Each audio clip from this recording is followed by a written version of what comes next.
Русија и Кина одбија да им се придружат на 128 земји во потпишувањето на декларацијата на американскиот претседател Доналд Трамп за поддршка на реформите на Обединетите нации. Руски официјални представници изјавија дека Москва е за намалување на бирократијата во светската организација, но се противи на промени кои би се вовеле преку декларација предложена само од Соединетите држави, а не преку разговори меѓу земите членки на Обединетите нации.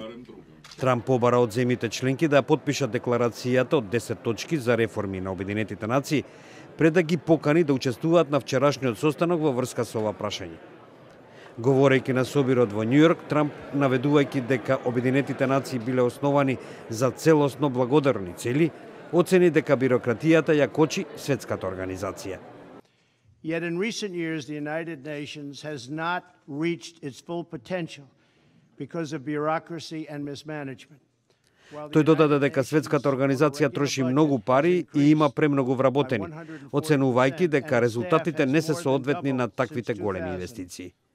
Трамп додаде дека ги поддржува реформите што ги покрена генералниот секретар на Обединетите нации Антонио Гутереш, кој се согласи со оценките дека има преголема бирократија, поради која, како што рече, не спиел ноќе. To serve the people we support and the people who supports us, we must be nimble and effective, flexible and efficient.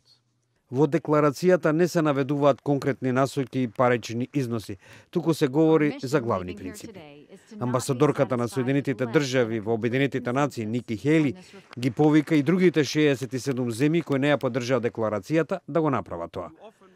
This is an opportunity for all of us to seize this moment and ensure that the United Nations remains relevant. Во јуни Генералното собрание гласаше за кратење на $600 милиони од буџетот за мировни операции, кој годишно изнесува околу $8 милиарди.